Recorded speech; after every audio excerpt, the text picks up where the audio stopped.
Hi, and welcome to Real Talk Leadership Lessons from the Field. I'm Audrey George with Audrey George Consulting, and I'm pleased to welcome two special people today. First, our co host, Yadira Estrada. Yadira is a research fellow in the psychology department at the University of Pittsburgh. And our special guest today is Taal Hasak-Lowy. Taal is the executive director of Friends of the Children. Welcome to you both. Thank Thank you. you. Very excited to have this conversation with both of you. Tal, let's start with you. Can you please share who you are in the world, what it is that you're doing, and how you came to that role? Thank you so much for having me. I love this podcast because I love the idea of sort of what you're asking. Um, I, so my name is Tal. I'm the executive director of Friends of the Children Chicago. We're part of a national organization. I just run the Chicago chapter. Um, I was raised in Highland Park in the suburbs of Chicago. I went to a hippy dippy summer camp, and I noticed that at my high school, the cars in the student parking lot were much nicer than the cars in the teacher parking lot, and that seemed Mm. really messed up to me. And so that was sort of my entry into social justice work. Um, and one of the main reasons that I was saying that I love this is because my path was the least linear thing ever. So first of all, during college, I volunteered at a battered women's shelter. And I knew I wanted to work with survivors of domestic violence. And I was really torn if I should become a social worker or a lawyer. It was so obvious I should become a social worker, so I became a lawyer because we often do things that make no sense. Um, and then I became a lawyer, but I couldn't afford to do the type of law I wanted to do because my partner was in grad school. So I became an employment litigator, defense side. And I learned, do we bleep here? I learned the expression to tear someone a new bleep, a new asshole. And I was like, I don't want, like, I like the body parts. I don't need to tear anyone anything. And so I stopped being that. I was a manager at a law firm. I became a mom somewhere along in there. And then we moved to another state, to Florida. Um, and I just fell into other jobs. I was the executive director of a synagogue. I joked that I was a professional Jew for 3 years. And then I became the executive director of the Public Schools Foundation. And then we decided to move back to Chicago. And so we knew that we were upending our relationship. And so I just sort of bobbed and weaved. And really every 3 years I was switching jobs because of life circumstances. But now for 8 years, I've been here at Friends of the Children. And what is it about Friends of the Children, Tal, that made you choose to work there? Thanks. So Friends of the Children is a mentoring organization. I like to say that it's a mentoring organization on steroids.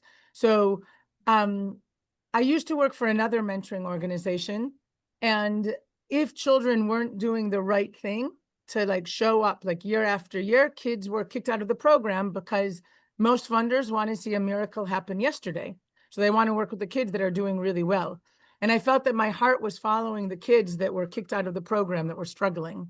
And so at Friends of the Children, we intentionally identify the children born into the most challenging circumstances. And we work with them for 12 and a half years, no matter what. No one's ever kicked out of our program. If someone makes mistakes, that just means that they have hardship and they need the people in their life to double down and work with them. And we work with their parents and caregivers. So I love, love, love our mission with my heart and soul. And I also have to say that I built the Chicago chapter from nothing. Like I raised the money to launch. It was just me. And now we have 34 employees. We have 128 kids in our program. Our budget's 4.7 million. So like we've grown a bunch. And I love the messiness of growing an organization. That's outstanding. Thank you for sharing your journey. Yadira, if you could please share with folks, who are you in the world? What are you up to? And how did you get to this point? Yeah, so nice to meet everyone. So my name is Yadira. I'm a research fellow, again, at the University of Pittsburgh, in the Department of Psychology. So I'm looking at how violence impacts child development. I'm also interested just in development across the lifespan, so it's not specifically just to children. Well, so I would say that kind of my upbringing has been the most informative about the topics that I'm researching and why I've ended up in the psychology route. I grew up in back of the yard, Chicago. So if you know the area, you know that it's a little bit rough, socioeconomically speaking, and in terms of violence as well. And so just thinking about my commitment to social justice and um, wanting to address the mental health disparities as it pertains to like racial and socioeconomic disparities in access to mental health care. Um, those have been my driving factors to wanting to become a clinical psychologist. And so that portion of things, you need like research experience, being involved in research as well, and as a side of academia. So that's how I ended up in the postgraduate program that I'm in currently. And yeah, now I'm just getting some more research experience, hoping to get into a doctoral program, ideally in Chicago, but yeah. And Yadira, how did you choose kind of the psychology and the academia side of this on your Mm, path versus kind of the more direct service or other mm. avenues that you could have taken? Yeah, so I guess kind of addressing the psychology aspect of things, there's a personal motivation there. So when I was younger, my father died by suicide, and so that was primarily a very driving Mm. factor in me wanting to address psychological problems, especially in access to care, which is pretty evident when it comes to Latino Americans, with disparities in socioeconomic accessibility to mental health care, as well as like other educational barriers as well. So that has been like the driving factor in my interest in psychology, as well as just knowing about the I'm trying to think of the word to phrase it. But I know in I guess like the past decade of research when it comes to educational aspirations for Latinos in the United States, um, that Latinos have the lowest graduating rate from high school. And so that side has also interested me in the like academic portion of just my interests. So yeah, I think that has really inspired me to want to be representative of Latinos in higher education, um, hoping to give back to the community in that way and just kind of serve as a representation of Mm. that you can make it. Yeah. Sure, no, that makes a lot of sense. And how, like, what do you hope to do as a clinical psychologist? What are your goals in that type of a role? Yeah, those are definitely forming as I learn more about the different kind of career routes that you can go down as a clinical psychologist. Um, so I'm definitely learning a lot, especially through the program that I've been in this past year. So there is like the route of academia that I can go down, being a professor or conducting my own studies, which is seems pretty appealing to me right now, as well as the more clinical, like practice side of things, Hmm. like providing therapy, psychological assessments for children. Um, so I'm still debating on what exactly it is that I want to do. This year has been a really in-depth year that I got to work pretty closely with a principal investigator at the University of Pittsburgh. And so I really got to delve into research in a way that I haven't been able to before. And I've been enjoying it a lot. So it's between research and clinical side of things. I would really love to um, kind of reduce the gap in access to mental health care for children in urban cities. So ideally, I would like to come back to Chicago and help vulnerable populations, so Black and Latino children from low socioeconomic backgrounds, and be able to provide psychological assessments that otherwise would not be easily accessible. Love everything about that. And thank you for the great work that you're doing. I think you're at kind of an important point, right? And we've all been here, right? Tal talked about thinking about whether should become a social worker or an attorney. And at first she chose to become an attorney. Tal, I want to flip it back to you. When you did kind of move over to the social justice type of work, how did you think about leadership and your role as a leader in that type of a setting? when I first started like moving to the nonprofit world Yes. as a leader. So first I will say that I went to a camp. I was in a youth movement, and it was like a leader from a young age. I have two older brothers, and I was the only girl, and I had three male cousins, and was always told what I couldn't do as a girl. And I think just early on, I was like, I'm just a leader. Like I just sort of decided that I'm just going to be a badass and I'm going to believe in myself. And I always paid attention to the leaders around me. And I think that I also learned, it's sort of a cliche, but like you can be in the smallest role, right? Like in a hierarchy, but have a lot of influence and make a difference. And so That's right. to me, leadership really came from whatever I did. I'm trying to think of like what my first social justice role was, but that I just cared deeply about it. And I just wanted to make sure that I did an excellent job with what I was doing and a little extra, because that's my personality.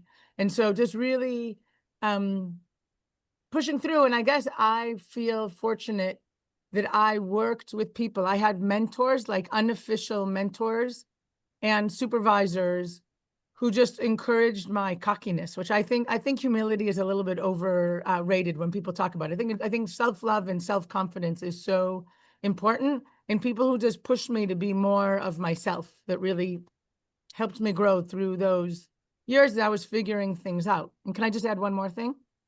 Absolutely. And also I chose to have children. I think I was 28 when I had my first daughter. And I'm an ambitious person and I love working, and I knew I was always going to have to work, but I ended up making some decisions that allowed me to have a family as well and to be present as a mom in the way that I wanted to. And so sometimes you hit the gas on your career and sometimes you let it up a little bit. And as long as I wasn't judging myself, it was all awesome. And as long as I can make it all work economically. But the whole notion that it goes up like this, your career path, I think is mistaken. Really well said. Okay, there's so many pieces in there that I want to parse out. Let's go back to the beginning of what you said. You knew you were a leader from a very young age. How? How did you know? I don't know if I was a leader, if I was just a bossy pants, and I sort of just took those. But again, camp was really formative in my upbringing. And the older campers worked with the younger campers, and I loved working with the younger campers. And then I became a camp counselor. And some people didn't love to do the hard work, and I loved the results of what happened with the hard work. Like when you really put it all and you plan an activity for kids and they respond so well, that fed my soul in the most incredible way. And in some ways, I was a less fun. Like this is during my late teenage years. So like a lot of my peers, instead of being a hardcore camp counselor, just wanted to go hang out with the other kids, which I'm sure was so fun. So maybe I was a little bit less fun, but I loved doing the work to plan the activities for the young kids. So it fed my ego and my soul and my sense of self-worth. So I think that's how that built up. And I think you bring up kind of a really important point. Well, let's be honest, you just brought up a number of important points, but kind of the importance of mentoring, of coaching, and of pushing. You mentioned kind of pushing people to, I forget exactly how you put it, but pushing you to be yourself and to kind of bring more of who you were. Like, how did you receive that message? How did that come through? Excellent question. I don't know. I really don't know the answer, right? Like I definitely, in my late teens, like while I was really confident and I was a camp counselor and then a unit head and whatever, I also went through periods of a lot of sadness, like I would say from like 16 till early 20s. But I think it's so funny because it's what we talk about at Friends of the Children, what we talk about so much. But as long as everyone has someone that says like, you are awesome, like you are the greatest, because sometimes I'm going to forget. And if I have someone that truly believes that isn't being performative about it, but believes that, it can fill up my soul again. And so I think that's what happened, and then the first time when I stopped being a lawyer, right? And I'm a woman of far too many words, so I apologize in advance. Everything I say takes too long to say. But when I stopped being a lawyer when my oldest daughter was born, and doesn't matter. When I went back to work, I went to a headhunter to help me find work, and the recruiters ended up hiring me to be a recruiters for other lawyers. And then one of my clients was looking for a manager to manage 500 paralegals and secretaries, and I was helping her try to find someone. And she came to me, and she and I became very friendly. She's like, Taal, I know who I want. And I was like, great, who? I'm going to get that person for you. And she was like, you. And I was like, me? To manage 500 people? I've never managed one person. And she was like, but you can do it. And like her faith in me and just seeing that in me, I was like, yeah, man, I can do anything. And so just having people that sort of see in you what you can't see in yourself was so important. And I try to do that for other people as well. I love doing that for other people. Yadira, Taal's shared a lot here. What's resonating with you? Yeah, I'm really thinking about your career trajectory into kind of the legal side of things. Um, right, I got my training in social work, so I'm really interested in, right, like micro, meso, macro levels and how that impacts individuals. So I'm sure you're aware like how policy is impacting people's lives. So I'm curious how kind of your education has informed your trajectory so far and like how you've used it in your position at Friends of the Children. sorry, I don't remember the name. Friends of the Children. I think it's the worst part of our Yes. program is the name. I have a lame answer. So I went to law school. I loved going to law school because it's gossip story. It's like this person got pissed at this person. How do they fix their problems? It was really interesting. I don't think, and I'm still really close friends with one of my law school professors, and she was like, law school helps you think in a different way. I don't think I learned how to think in a different way in law school. So therefore, I don't really think that my higher education and grade inflation was my friend in undergraduate. I got to say, I did not apply myself. Anyways, I don't feel like I got a ton out of my higher education. Hot take, you're not supposed to say this, but I'm just going to admit it. However, I feel like I learned a lot from people who I spoke to, and I'm an avid reader. And so I read and learned about a bunch of issues that impacted me that way. So I don't think that any of my law degree and my undergrad, I don't think influenced me. But when I get into a new situation, whether I was learning about poverty or I'm learning about trauma or whatever it is, I become a student for myself of that work, and I read up a ton about that, and that's helped inform me. Well, thank you for for sharing. So education was crucial, but not in kind of the standard way, perhaps, is what you're saying. Really, you did a lot of your own research, a lot of educating yourself. Right. I would say, I think I went to law school. I think that so I took a year off after college, and I was a receptionist at a depression clinic, which is, that's a very funny job for people that know me. And I would try to answer the phone in the happiest, most upbeat way to make people feel, I was just out of college. I didn't know. And I really think I went to law school. I had reasons why I wanted to go to law school, but I also think it sounded impressive. And I was scared. I didn't know what I wanted to do, and I hadn't explored a ton. And I think it was like a quick fix. And so I try to encourage young people, like, there's no need, like, that degree, unless you know what you want to study. I mean, maybe my law degree helped me get other jobs because people are like, oh, very impressive, she got a law degree. But for the most part, I don't think so. But like, go to grad school and incur that debt if you know what you want to do. And for me personally, I feel like most of my learning that is really impacted me has been through my own reading that I did, and then just meeting other badass people and just trying to learn as much as possible from them. Yeah, and Tal, you're kind of echoing like the entire reason for this podcast, right? Like I feel like kind of Yadira, to your question, if I think about it for myself, like for in undergrad, I think I learned how to think, right? Like in kind of up to that point, I learned how to like work hard and like kind of really apply myself. I was one of those people that got good grades, but I got good grades because I worked my tail off. In college, I think that elevated the way I thought, kind of the way I thought about thinking, right? Just kind of brought me different perspectives. And that was really helpful. I really learned the most, though, Tal, to your point, from working with other people, right? That's the entire point of this podcast. Like, I have so many times walked out of a meeting or an interaction with another leader and been like, oh, that was amazing. I learned so much. And then right after that, I would think, oh, I wish I would have known this sooner. And so that's kind of what led me to do this in the first place. And so, Yadira, kind of coming back to you, like, what are the types of lessons that you've learned so far? Kind of like you're kind of young in your career, obviously. And what type of lessons do you think? I don't even know if this is even a fair question. Like, have you identified that you might still need to learn? Hmm. Well, addressing the ones about what I still need to learn, I think is definitely having more confidence about myself and the trajectory that I'm going down, what I've accomplished so far. That's something that I hear about very often from people who are leaders, having confidence in themselves and also, yeah, just being knowing their ability and being able to sell that to other people. I think that's definitely something that I'm still learning how to do.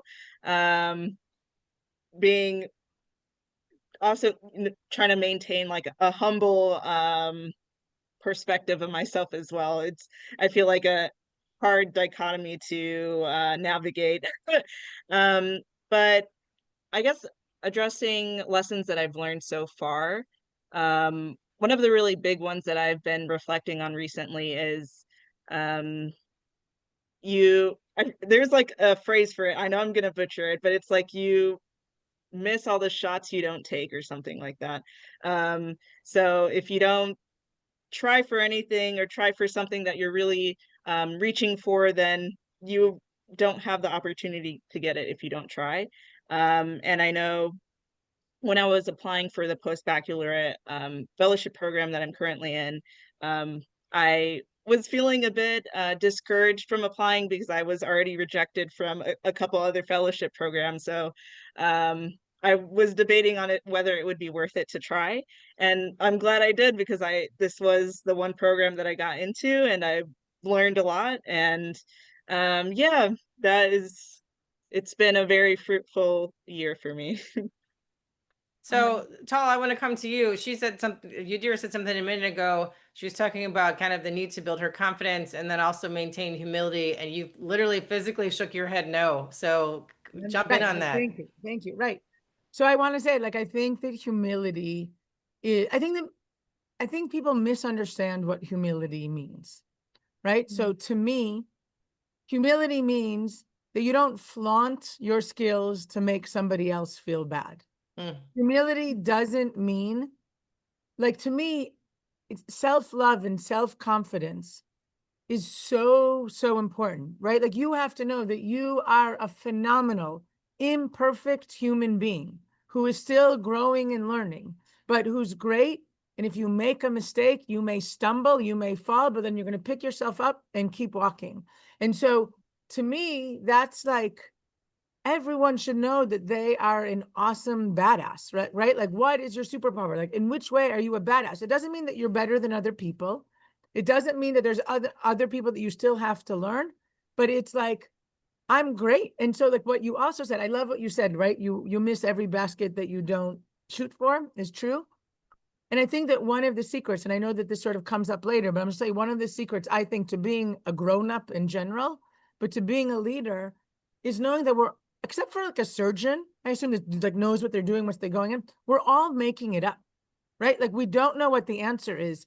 And it's, you can like be overwhelmed from the unknown, or you can be like, I don't know what to do. So who am I going to ask? Right. So like, I pick up my phone and I call the people. So what makes me smart and awesome is that I know to reach out to other people because I don't have to be perfect. I don't have to know the answer to everything. And I'll reach out to other people. And that's part of, anyway, so that was sort of answering all of it of like one, and a lot of it, you know, they say, I think it's like the gift of 40. Like, once you get 40, you realize like, oh, we're all making this up, right? So no one knows what they're doing. And the people who, someone who knows what they're doing exactly right here, maybe, but like in this other area, they won't know what they're doing. And It's a person with self-confidence that's okay to make mistakes. Because if I make a mistake, it's not telling me who I am. It's just a mistake. And then I can fix it. And then I move on. And so to me, that's the difference of like, right, self-confidence and humility is like, just don't make someone else feel bad about who you are, because then you're just a jerk. Right. And so, but know that you are awesome. Right. And like, it's so cool. Like, and of course, like, to me, like, apply to the schools, and like, sorry for the schools that didn't accept you, totally their loss. And yay for Pittsburgh, right? Like, they're the lucky ones that get to have you as part of their program, and they're so excited.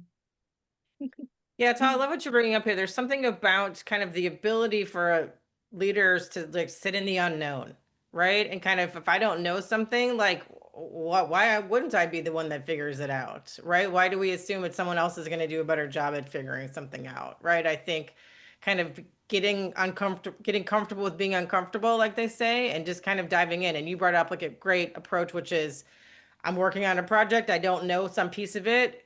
Tap into folks who are experts in this. We can't all be experts in everything, literally impossible, right? Like, smart leaders are those who know what they know and know what they don't know, and know who to tap when they kind of need to bring different expertise in. And so, Yadira, I think kind of echoing Taal's point about kind of the confidence and the humility, that seems like an impossibility, right? And at your age, I would have been saying something very similar. And even not even that long ago, I would have been saying something very similar. Like, I want to do a good job, I want to feel good about what I'm doing, but I have to downplay that in some way, shape, or form. And I think, Taal, you're bringing up a great point. Like, when we think of humility as downplaying our own skills and abilities, like, we do ourselves a disservice, and we do those who we're leading a disservice. We do our community a disservice. We do our families a disservice, right? Because we're not being our authentic selves.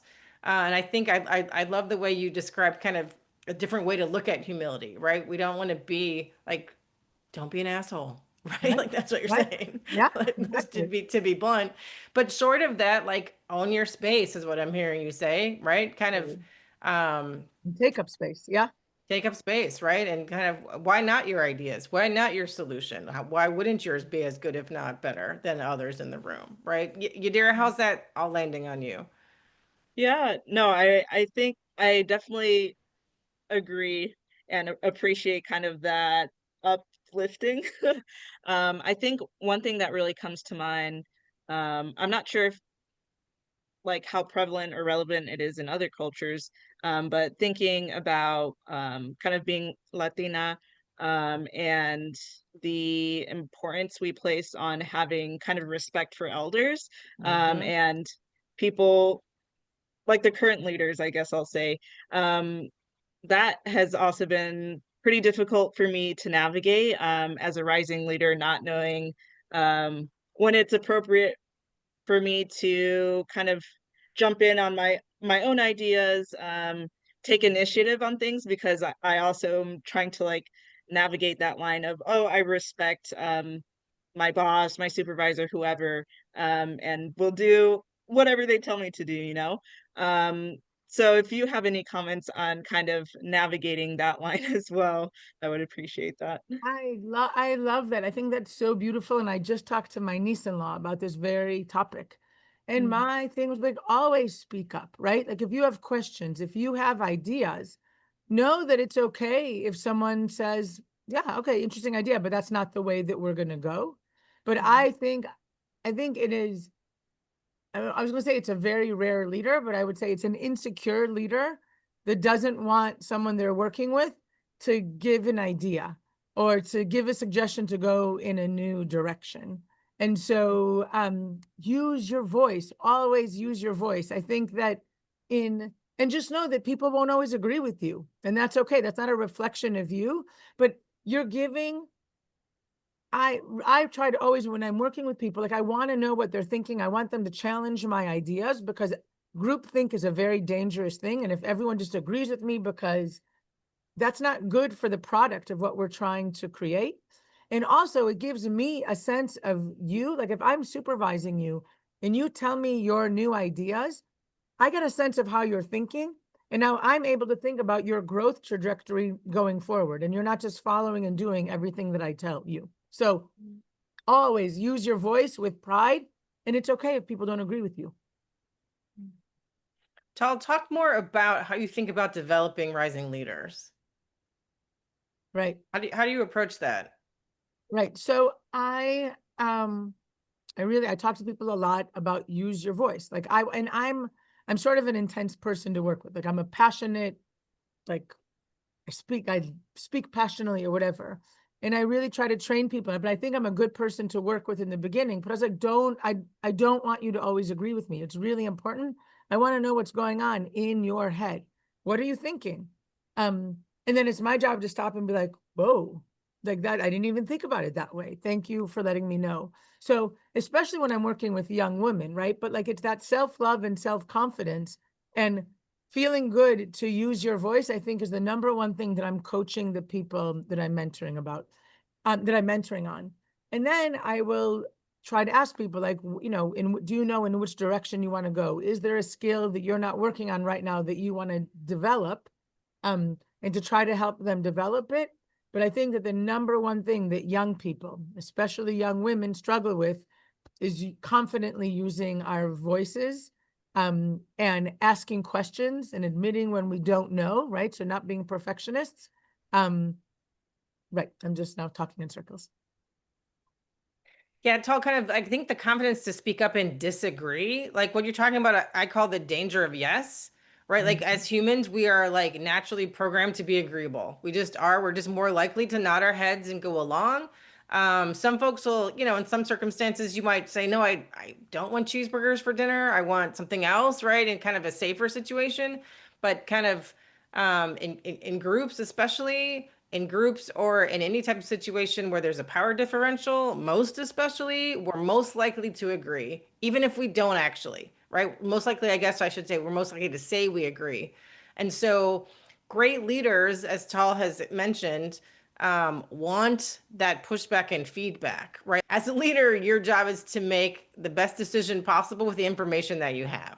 And so if you don't have all the information because others on your team aren't sharing alternative perspectives or potential issues or concerns that they see, you're not making the best decision possible, right? And so I've worked with folks over the years and tried to say, if you're not disagreeing with me at any point, you're actually not doing your job.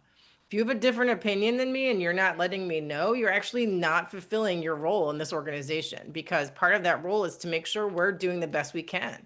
And if you're keeping ideas to yourself, then you're kind of shortchanging the entire organization, right? And everybody that's involved. So I think that's easy to say. And tell where I think the difficulty is, and what I'm guessing Yadira might be wondering right now is like, but how do I know if I'm in a safe setting to do that? Right? Because you mentioned like good leaders or maybe like leaders who aren't insecure. Like, how do I know that I'm not going to get in some kind of quote unquote trouble for speaking up? I'm going to say, so I would say always try first, right? Our brain, our scaredy cat part of our brain will give us every reason why we shouldn't try. And I would say always assume that people want to hear it, right? You want to show people that you are critically thinking or you have a new idea. And then if you get shot down, then you can reevaluate to decide if you're not going to do it next time. But I would always lean on the side of for sure speaking up. I want to add just one other thing to what Audrey said. So I, 15 years ago, worked with this incredible leader who, whenever we talked about an idea, she would then say to us all, okay, folks, this is the idea we came up with. Now let's all sit and poke holes at this idea. What didn't we think? Her name is Audrey George. And we worked together, but like she literally like just made it open, like what should have happened before, but invited staff that worked for her to say, we just came up with an idea. Now sit here and poke holes in this argument. And so let's say someone makes, if you have a boss that makes a suggestion and you don't know if your boss is going to feel comfortable to ask that, you could say like, hey, can we try to just think of ways to challenge that, to approach it from different ways, to give it an avenue to go forward and do that. Yeah, I like that. I like thinking about like what are practical approaches here, right? And so a couple that come to mind, Yadira, are like asking questions, right? If you're unsure, kind of a safety, if it's safe here to speak up, kind of have we considered X, right? Has anybody ever tried Y? Maybe this has been brought up before, but would it be possible to ... right? And in Taal's kind of case here, what she just mentioned, another way to approach this is like, let's make sure we didn't miss anything. Let's make sure we're not going to run into any issues down the road as we implement this. Let's poke holes, right? Like what could go wrong? And let's make sure we're addressing that now instead of later. Is that an exercise people would be interested in, right? So I think you can approach that in a little bit of a kind of softer way, a little more indirect. Some people like being challenged, right? Some people like saying, Taal would love it if you walked into her office and say, Taal, I don't know. I don't think what we're doing over here is a good idea, and here are the 4 reasons why. She would love that. Not everybody would, right? And kind of until you know that you're working with somebody that would love that, I think there are a lot of ways that that you could still approach providing feedback and sharing alternative perspectives in ways that are a little safer, for lack of a better word. Yeah. No, yeah, I think for me, what comes to mind, especially since I'm in the field of research, I think kind of initiative looks a little bit different.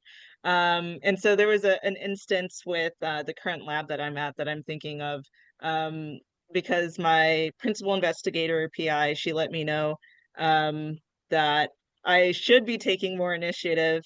And there was like one instance where she opened up, like in our grad lab meeting, an opportunity to add certain measures within a survey that we were going to give out to youth.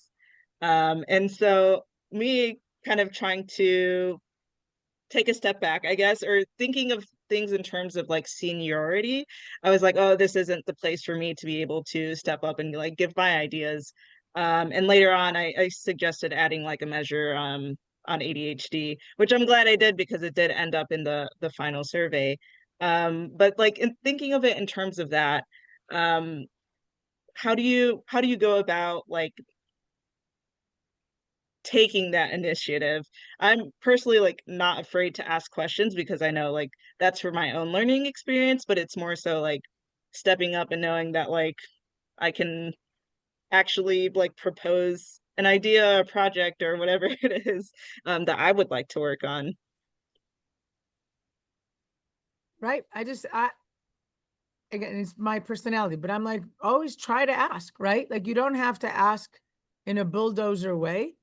And just know that people are allowed to say no to your idea, but it's not rejection of you. It's just like, we just don't want, didn't get an answer. So, but like, right. But I would just always say, until you have any reason to push yourself back to what you said, like you miss all the shots you don't take shots, take shots. Yeah, and I would say, Yadira, if you end up in a place that you're somehow penalized for doing that, then you're in the wrong place, right? If you're in a place that's going to kind of hold you back in your own development, then it's time to be making a different plan, really and truly, right? Easy to say, harder to do, because, you know, people have to pay rent and, you know, Yeah. feed themselves and silly things like that. But you can be maintaining a job while you're looking for your next job if it comes to that, right? Kind of Taal mentioned back at the beginning of this conversation about her ability to thrive because people pushed her to be herself, right? To kind of lean into who she was authentically. And had she kind of put all this energy and passion and ideas and leadership in a box, that wouldn't have helped anybody, right? And so I think we would both encourage you to push forward, right? And I love that your PI is saying, bring me more ideas, right? That's the type of environment that you want to be in. That's outstanding. And I think I think we all have inside of ourselves a little guy named Lester. And Lester didn't make it in Hollywood. And Lester plays movies in our head in full volume, telling us that we suck, that we shouldn't live our life, like always trying to convince us why we shouldn't do anything so that we just stay and watch our movies in his head that he's playing, right? And so I like to say, like, we have to say, like, shut up, Lester. But we all have that nagging negative thing that tries to give us a reason why we shouldn't try something new that feels a little scary. And then I also say that we all have a little person inside us named Lola. And Lola knows that we're amazing and everything's going to be incredible. And sometimes we'll make mistakes. So it's listen to Lola and shut up, Lester. And so Lester will always try to give you some sort of justification why you shouldn't ask something, why you shouldn't stir the boat. But just like you were surprised that your PI said no, like bring that up. I want more initiative from you, right? I'm actually coaching now my operations director, whose name is Roy, but I was like, my feedback to her, I was like, I want more Roy. Like bring your personality here. And to me, that's self-confidence. And like, just try it again, not as a jerk and not, but like, and then people will tell you if they don't like it. But for the most part, people really want to know how you're thinking, what you're thinking, and where you're going. And if you think about yourself, I think for most of us, the people we find the most interesting are the ones that have a reaction to what someone's saying or doing, and not someone who's saying, uh-huh, uh-huh, uh-huh. So I encourage you to own your strength and your brains and your ideas. Mhm. No, yeah, that honestly reminds me of I believe it was the director of the program that I'd been doing this past year, was kind of mentioning how most people that you meet want to help advance you, whether that be in your career, your life, or wherever. And so I think that is honestly just like a great thing to be reminded of, that like most people do want to help you. They're not looking to like hold you back or, um, yeah. So just knowing that is like makes me want to have more confidence to like reach out to other people, and um, knowing that they probably do wanna help me get to wherever the next step I wanna go. That's outstanding advice. One of my closing questions was going to be, what's the best advice you've ever received? Is Mm. that it, or was there something else also? Well, that definitely is a good piece of advice, but honestly, for me, I think really the "you miss all the shots you don't take" has been the most, like, transformative for me, especially since I just tend to be more of a, uh like shyer, more set back person. Like I'm afraid to be rejected, and so that has definitely been like very, very helpful for me at least. Not being so afraid of rejection, and just knowing that like I really need to keep trying, and don't stop trying until it is where I get where I want to be. That's great. Yeah, you miss all the shots you don't take is a great mantra. Tal, how about you? What's the best advice you've received as a leader? Yeah, I think just that making mistakes is great. It means that you're trying, right? So just like don't be scared of the unknown, and then just problem solve, ask questions your way out. And so we're all in parenthood, we're all making it up, right? I remember joking with a friend when my first daughter was born, like, first you give birth to the baby, then you give birth to the placenta, and then you're waiting for the instruction booklet that never comes out, right? And no one knows exactly what to do, but we're all making it up. And at work, we're all making it up. And so it's just that confidence, yeah, to go on. So someone fed that to me at some point. And is there a leadership mantra or a life mantra, Tal, that you live by? Just laugh if things, again, because most of the time we're not involved in brain surgery. And if things get really stressful, I believe like you just step up, walk away, laugh, put it into perspective, and get right back in. And I guess and a mantra sort of like, this too shall pass. Like Mm, no terrible thing is going to stay forever. But laughing, I think, is my biggest mantra. outstanding. This has been a great conversation. Really appreciate both of you and all the insights that you shared. Thanks so much for being with us today. Thank you so Yeah, much. This was wonderful. yeah. Thanks for having us.